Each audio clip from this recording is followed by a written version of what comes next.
Welcome to yet another episode of Not Yet Mature, the podcast series talking about life and business, the mix between the two, and hopefully allowing the entrepreneur and founder to find some insights of what the path looks like, or rather, should look like ahead. XCAP has a vision that the ethical business that is formed around servitude and relational transactions should be given the advantage to exit the finite space and enter the infinite games. This, collectively, is our mission and our goal. Without further delay, let's dive into today's chat. Here with me, your host, founder of Exemplo Capital, Deon Richter. Like and subscribe. Usual.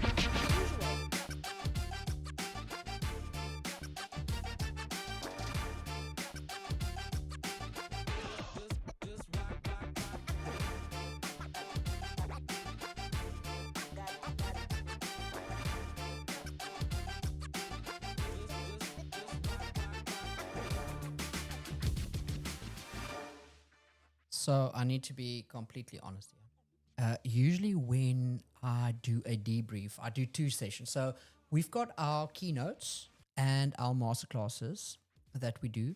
And then after that, we take the discussions, the points, the questions, basically the topics that we've discussed in there, and we bring it to our podcast channel, this channel that you're listening to now. We bring it here. And then after that, we take even smaller bits and then we set up the camera and we go and get the top 10 points, I'd say, for social media. And then we post the entire thing on social media because there's like 1% out there that actually watches the whole thing. And then we break it down into clips because there's like the rest wants a minute and they only watch 10 seconds. But at the end of the day, that's the sequence. Today, however, I really have a busy week and then I need to train. Train sounds like I'm going to exercise. I'm not going to get time to exercise this week. Then I need to get ready for a sales training in Durban that I'm traveling out to, where I'm going to deliver some great sales content for a company. So I thought I'm going to hit the studio and the camera at once. So if you're seeing me on camera, I look horrible. The studio space is not that great. And I apologize for that. I usually do, I usually don't do it like this and I usually don't apologize, but apologies. And yeah, sorry for the long intro on the podcast, I guess. So now we're doing both of them. Apologies for any interference, anything that bothers you. But here we go. So we just delivered our first masterclass, which is not our slightly different about than our keynotes, and we did that on the topic of time management. Now, time management, as you might not know, if you know me, one of the things that we most renowned for, or me personally, is time management or productivity management. That is, we've got three major series of influence that we deliver in our company: process development, culture development, and sales training. And the one thing that touches on all three of them, and it's kind of like our speciality in all of them, is time management. I really know how to do time management. I don't think I presented well in the podcast because I tend to over-explain like this. I'm over-explaining now. But time management is something that we love, we see value in when people really bring it into their day-to-day as a business owner or just as an employee or just as someone in their life. We really do see magic happen. So many great responses. I've never had a bad response on it, even though sometimes people don't adapt the things we said. So it was a brilliant masterclass. If you were there, thank you so much. We in-depth discussed every single thing that we needed to. It was a 2-day masterclass at the end of the day, 4 hours each, very in-depth, very conversational, relational, and we loved it. So thank you so much for being there. On that topic, I'm going to bring you not the entire masterclass here. The closest thing you will find is we've done so many topics on time management topic. I've delivered a Churchill Limited now spread. I've done it online. I've done it in previous podcasts, in live content. There's so many things that you'll find there, everyone consistent with one another, and some of them always the same, right? Even when I scaled a couple of global companies in their sales things, I always recorded the time management content and distributed that. So there's definitely things out there that you can just let us know, comment, and we'll share you some stuff.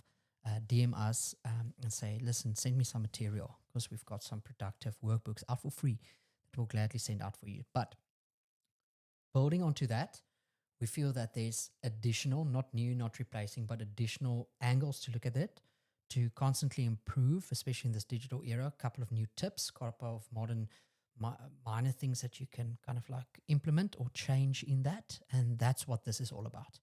So many reference will be to our old stuff. And even if you look at our stuff, it will be exactly that. So if you had that, perfect. Our material didn't really change in that, but our keynotes did evolved from that. Makes sense? I hope it makes sense. I really do. So let's jump straight into it.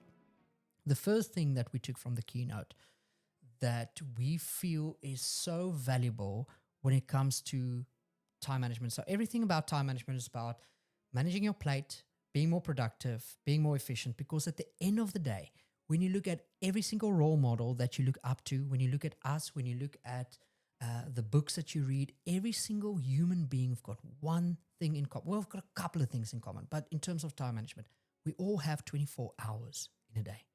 That's it. We all need sleep. We need sleep differently. So that's not the answer, but the answer is how do we manage that time and how do we manage our attention within that time? Okay, so first things first, hire and fire. Everyone and everything that does not deliver what they promised. And I'm not talking about your employees, right? So that's a different thing. If your employees did not deliver what they promised, there's a whole contractual thing, etc. Right? Might be including that. I'm talking about you and your life. I'm talking about more hypothetical or more resource than or personas out there than the actual person. And let me give you an example. The example I want to make is you should or you will have insurance, you have bookkeepers, you've got lawyers, you've got accountants, you've got all those services linked to your life. And I do this every single year. If my investment portfolio did not do as it was promised, I move it. There's so many things in your life that takes up admin in the year, stress in the year, your attention away from other things because they do not deliver what they promise. So when you start off each year, I do this the first week of Jan. I take an administrative week. I reflect on it in my December holidays, take an administrative week, and I start by reviewing every service provider, every person, every tool, every resource, anything, app that I use. And if it didn't deliver what it promised, I cancel. I take the time to run through it, to move it, to shift it, and obviously doing the opportunity and financial implications and everything like that. Just be smart about it. But you cannot effectively manage your time if your time includes services or people that cannot deliver what they promise. And now keep this in mind for you as well. If you're someone that drops a ball and cannot deliver what you promise, remember, those people should take the same advice and cut ties with you. So own up to that. The second point that I want to make is plan your life. Plan your work. Plan around your family. Plan your actual agenda. Now, this is the part where if you've listened to any of our previous content, that is a summary of this, or this is a summary of that. We have developed, myself and my wife have developed something that we call the Richter model. I've adapted it in our family, and based on that, I've developed one in the workplace that doesn't go contradictory with that one, but that adds to that one. And I'll gladly send you the model. Just say, Deon, I want that model. I want that task. I'll send it through. You can work through it. But here's the gist of it. The gist of it is you actually have meetings with everyone in your life. Part of that administrative week, you have a meeting with your wife. You don't have to do it with your kids. You can. Obviously, when I say everyone in life, I'm talking about the kind of like CEOs or decision makers in every phase of your life. So you'll have it with your wife, you'll have it with your business team, you'll have it with your executives, you'll have like a couple of them. And in the seasons or sessions, and I'm not going to repeat everything, but it boils down to the fact is you discuss the priorities of what is happening in that space. You discuss the priorities of your family with your family. What is the important elements? The same with your work. What is the objectives and goals? And the point or the conclusion thereof is to do the following, is to get to the things that has as much detail, smart specifics, like that can be measurable, that you can actually take an agenda point and put it in a calendar. Because these items, if they were so important to you and they carry this high priority in your life, you need to actually put it in your calendar as fast as possible to block out the availability. And I give so many practical tips on things that should and shouldn't be in there. How should it reflect? How should it not? What's just discussion points? What's just goals? Should goals be there in the first place, or should it be actionables? So please, the point that I just want to make is still remember to do those meetings. You have to do those meetings to get your agenda, your calendar out there. Because if it's not in the calendar, it shouldn't be a priority to actually get to. And there will be so many things that you will never get out to. But over explaining again, you get the drift, or at least you should. The third point is, from our time management, is you should get in an admin rhythm. Admin takes up all your time. And no one, I don't even think administrators love admin. No one loves admin. And no one especially loves other people's admin. Especially if they pay someone else to do the admin. You don't like doing that admin, right? Am I right? I hope I'm right. So at the end of the day is you need to find an admin rhythm. And an admin rhythm is something like this. Don't copy and paste this. You can, but see how it organically fits into your schedule. But I'm just going to give you an example of how we do it. So on Mondays, we've got something that we've called a strategy session. This is where we strategize what's happening in the week. We don't always do it, but we should do that in all our aspects, like with the family, with everything, that just plan out the week. On Fridays, we review that strategy. Did we make progress? What happened? What worked? What didn't work? This is an admin rhythm. With that, what we do is we've got certain times when we do emails and replies and prioritize thereof. We've got certain times of the week that we respond to promotional things. We've got certain times of the week that we schedule and work on the posting stuff. For example, I knew that I needed to do this recording today, but the videos tomorrow. I don't have time this week, so I needed to adapt on that. But I'm an admin rhythm. So your admin needs to be so defined that you get a rhythm and frequency thereof. Stop just replying to emails at any given point, at any given time. Stop just scrolling through your emails and getting access to them at any given point, at any given time. Schedule the time out for that. Plan around that admin rhythm. The next point that we made, or major topic point, we made way more than this. It was, 2 full days, basically full days. But the next one is educate and meditate while training. And yes, you should train. So when I'm training, I'm talking about exercising, whether you go for a walk, whether you at the gym, doesn't matter what you do. If you want to be productive lifestyle, you need to be in the physical exercise is a no-brainer. You need to do it. But how are you using that time of physical exercising? So many people just run and they just push loud music. And you're going to use a point where you say, I need to focus on my training. That's good. Most probably you're lying to yourself because you're focusing on what's going around you, focusing on what is, the music, the playlist that you want to do. You're going to use that for debrief. You're not debriefing. You're busy exercising, and that's fine. That's good. You can have your different opinion, but this is what we suggest. In that time of exercise, incorporate meditation, spiritual meditation, listening to worship music, listening to sermons, listening to an audio Bible, or self-knowledge, listening to the latest sales psychology, listening to podcast like this that educates you, not detrains or anything like that. Okay, so use that time productively, because at the end of the day, when you want to grow, you would need to spiritually, physically, mentally, financially, everything fill up that cup, right? That's a very important thing that you would need to do.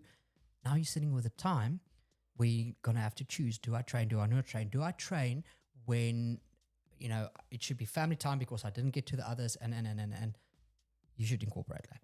Side note, side disclosure, that meditation is most probably not your alone time with God. Don't replace it with that. I'm not saying that should be the replacement thereof.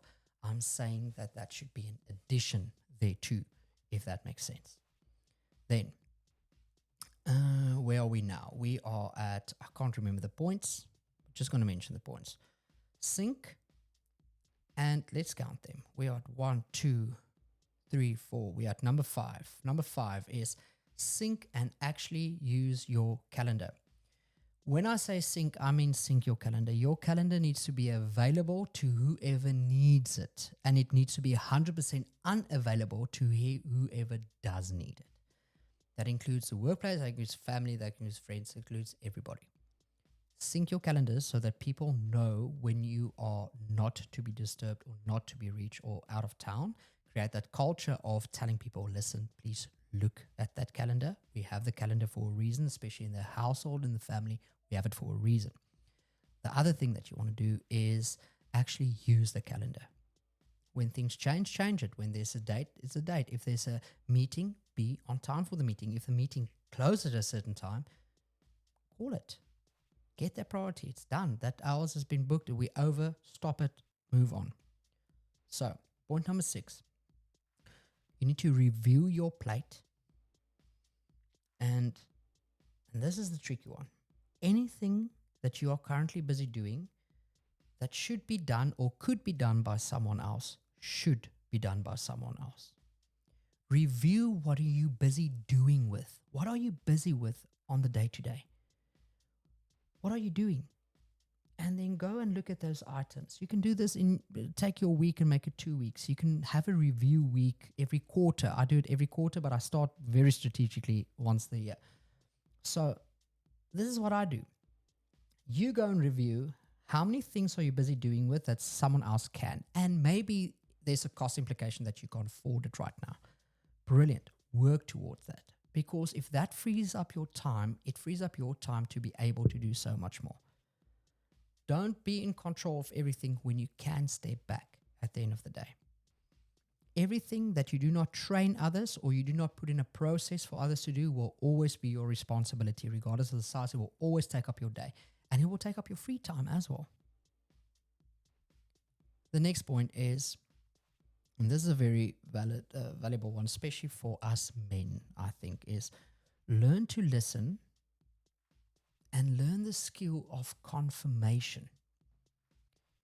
You can use a project management tool to keep tasks in this. So what I mean about this is when people speak, when they are using your time, active listen. Before you just speak, listen to what they're saying. And this is an important part, confirm what you heard. The confirmation part is so important when it comes to time management, because so many times in that moment, you could have gotten a way better picture or instruction if you just asked or just said, this is how I understood the assignment. And with everything, I mean with everything, when your wife tells you, listen, you need to go to the grocery store to pick up this after work, you confirm and say, thank you, I got you, I'm picking this off. It will be the smallest thing, make a major mental impact. It will make a major impact on just not having to call again, not having to check back in with employees, not having to check back in with the client. That confirmation part and the listening part goes hand in hand together.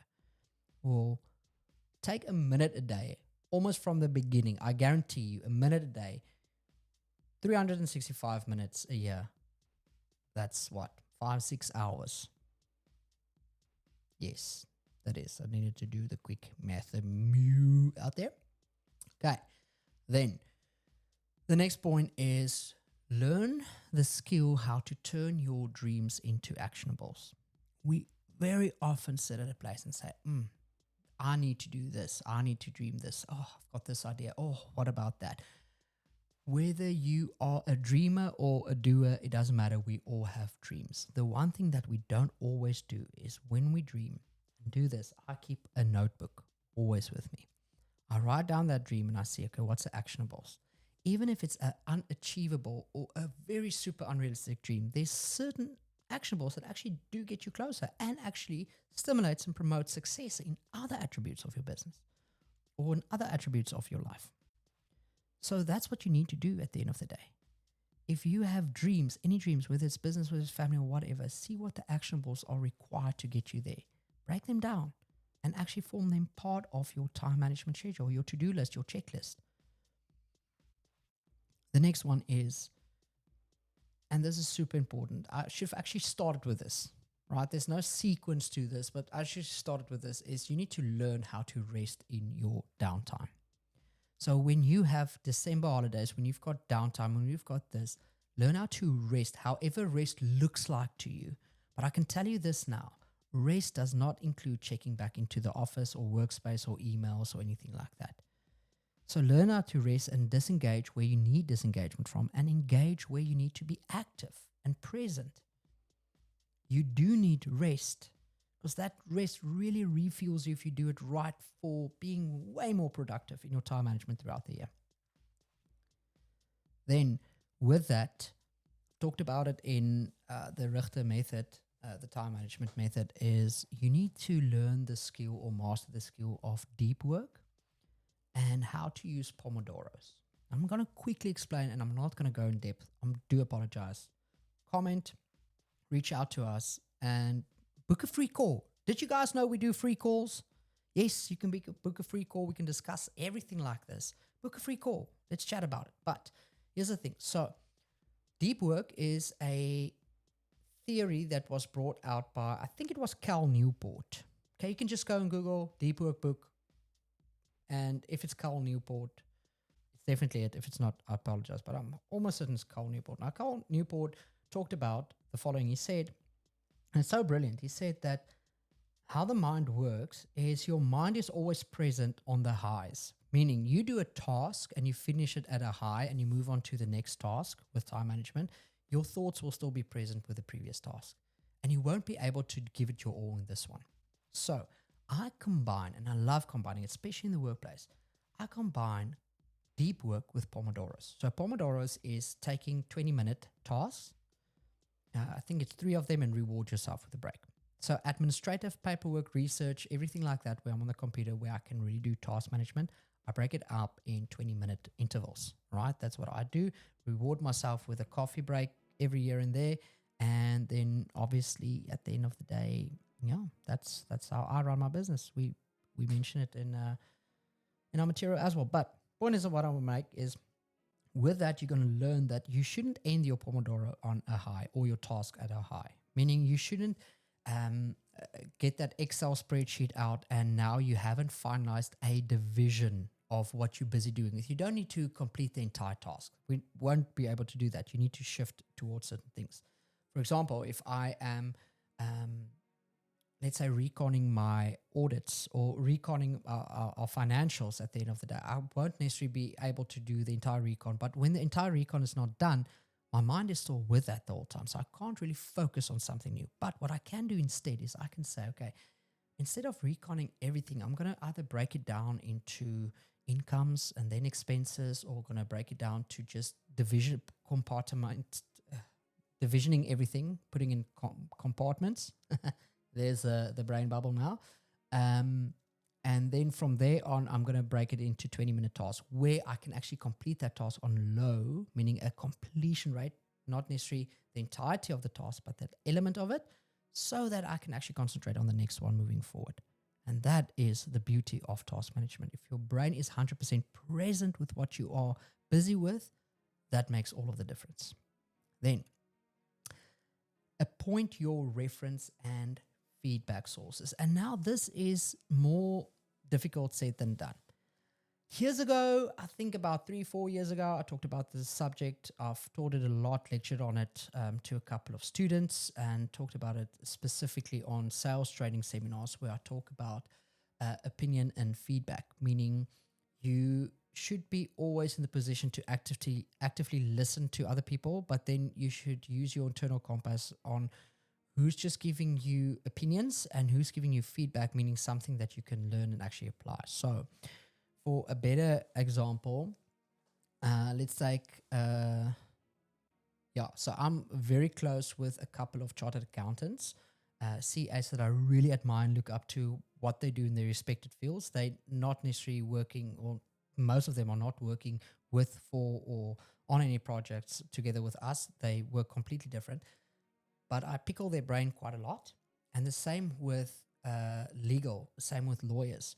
I pickle their brain a lot. Now, both of them, I'm thinking about two people now, both of them who would have their opinion about each other's works from valuable points. When I talk about structuring a business, both of them would say, think about the tax, the legal, the structuring, everything. They'll give you mostly the same insight, but the chartered accountant would have definitely more knowledge on the facts of what it does look like in terms of, actually the financial implications and the legal implications. So I hear both of them, but I take advice from a financial point of view, from the financial person, and I take from a legal point of view, legal advice from the legal person, and I connect those two. So in your life, first thing is you need to appoint the experts in the divisions of your field. You need to be close to someone that can give you legal advice on your legal stances. And I'm not talking about free advice and just, not paying for the services. I'm talking about kind of like reflecting back or bouncing off ideas, or when they speak, just when they casually speak, you actively listen and take that advice. You get where it's coming from. And you need to find all those people in your life.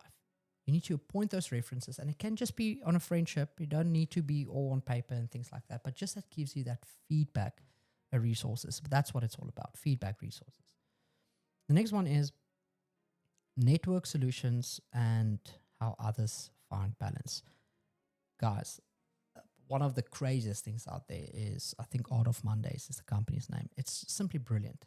The concept is, it's for founders and CEOs. They said, well, obviously you live an active lifestyle statistically. So in your area, they match you up every month with 3 new people. So you guys are 4 in total. And the idea is to get together on a Monday and do a sport. So everyone like paddles or padel, however you will say it, or goes for a run or hike or play golf or whatever your niche is. But the purpose of that is so beautiful and so true with time management is you surround yourself with other founders, not to network business, like not buy from me, I buy from you, not that. We're all thinking about that cult like business schemes out there. Not like them, not like you only support internally. That's not what it's about. It is about networking what solutions, problems, what seas they find themselves into, what they're struggling with, how they're connecting through, how they're overcoming this, who they're speaking to, where they get, whatever from. It's just to bounce back ideas. That links up with time management so brilliantly, because at the end of the day, you're networking, but also you're actively coaching yourself to be better at solutional thinking or relational servitude. The next thing is, and kind of like links up to the previous one that I've said,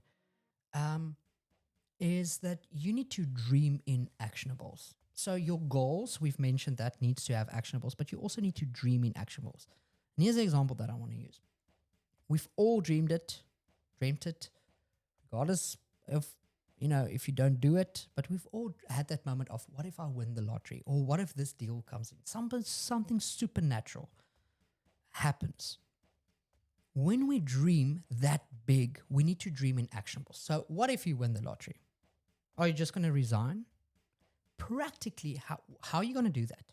And the reason why I'm saying this is, although you might not play lottery and although you might not win, that's not the subject. But in your life, there will be unexpected, or, we talk about it, the unexpected whiplash. There will be unexpected, I would say, grace and blessings coming your way. And I'm not going to be a prosperity preacher and say it's going to be financial, but it doesn't matter. There's going to be an influx on something that you kind of dreamt about before or hoped for, right? In your life, there will be something like that.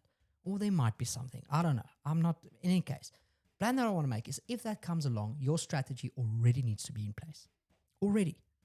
Don't work on your strategy when it comes along. You can actually do it beforehand because it takes us so much time.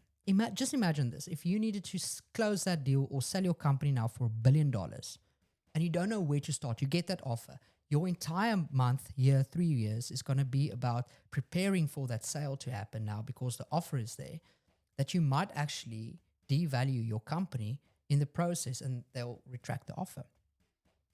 But if you know, if that offer to purchase comes in, my due diligence, my taxes, my this needs to be in order, why not start planning for it now and scheduling it now and work around it now? Because it will save so much time later. Then the next one is place yourself in a position of a teacher and a student. And you can link this up with the networking thing. Always be in the position to learn something from someone else and always be in the position to teach someone something else. And if I need to elaborate on that slightly, where does it link up with time management? Time management is if we take on that responsibility in our own life to educate others, to uplift others, to be relational, to be servitude. If we're in the room and we're the smartest person there, we're only teaching. And then when we're only teaching, we need to now duplicate that time to go and learn. So if you surround yourself with business, and don't go and say, you're smarter than me, you're dumber than me. That's not what I'm saying. You'll definitely get it. Just with everything, be in a position in life to always learn and always be able to teach. And it might be to the same person, just different topics or different views. But that really does so much in time management, in your life, but in time management, it does wonders. Then, your email needs filtering, right? We are all guilty about it. One small thing that you can do is you can create various emails. You can create a sign-up email that when you sign up or buy something online, that all communication goes there, all the spam. It filters that out. You don't need to filter it out. We're talking about 1 minute increments a day, saves you 5 hours a year, right? That's what we're talking about. The second thing that you can do is create an admin, a marketing, a name, a sales. Even if it's your one-man show, just filter out that options. And then within that, get something to filter out your emails even further. There's great free tools. I won't use a free tool with it because it is your email, it is your company intellectual property. But there's Fixer, for example, or Google Gemini does it really, really well on Google Suite.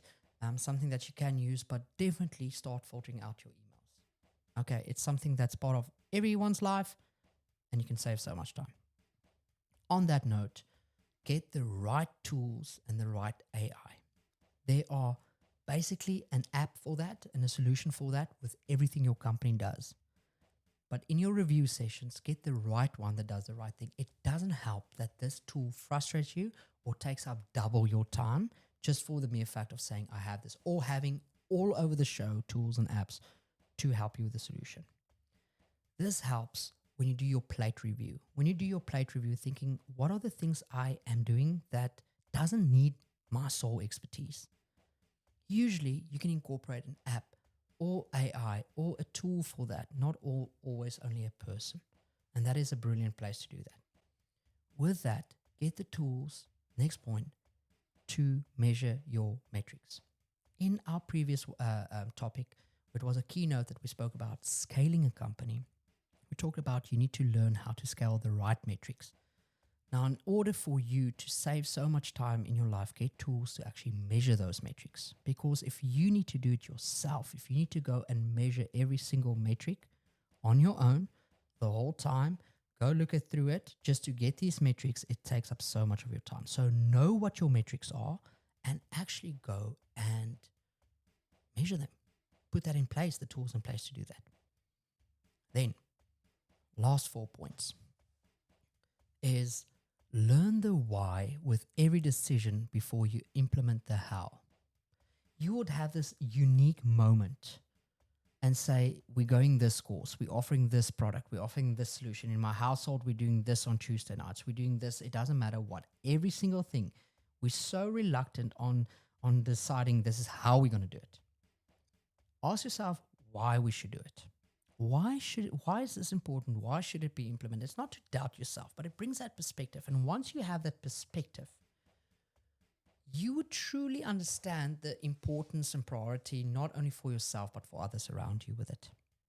And now you're in the position to actually see how it should implement you at the best place and time without affecting your impact or anything, that in a bad way.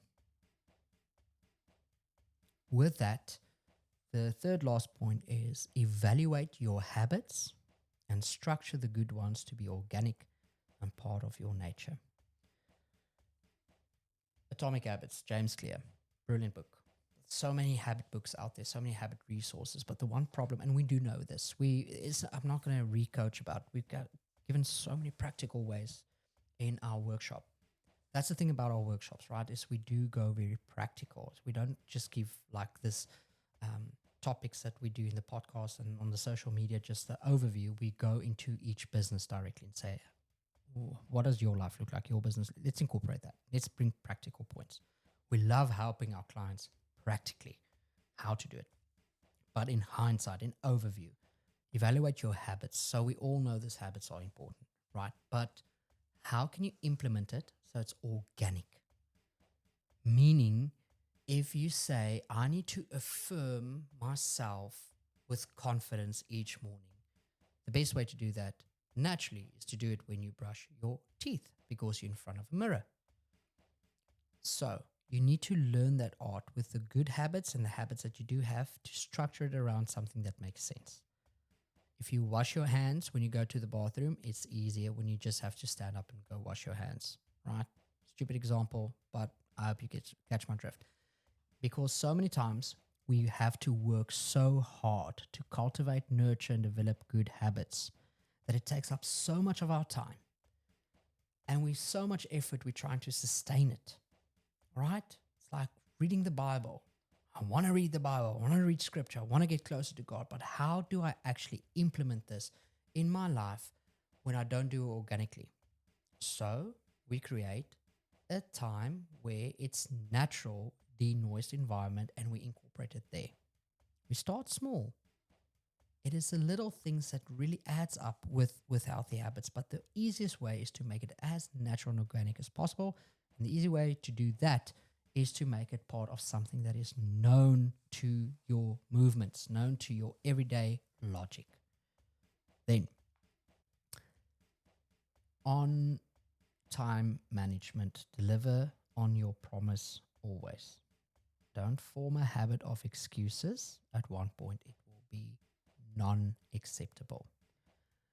You are going to get, because you have a relationship with your clients, you're going to get to the point, I was guilty of it last week, that you reach out to your clients and you say, listen, apologies, I will need an extension on this.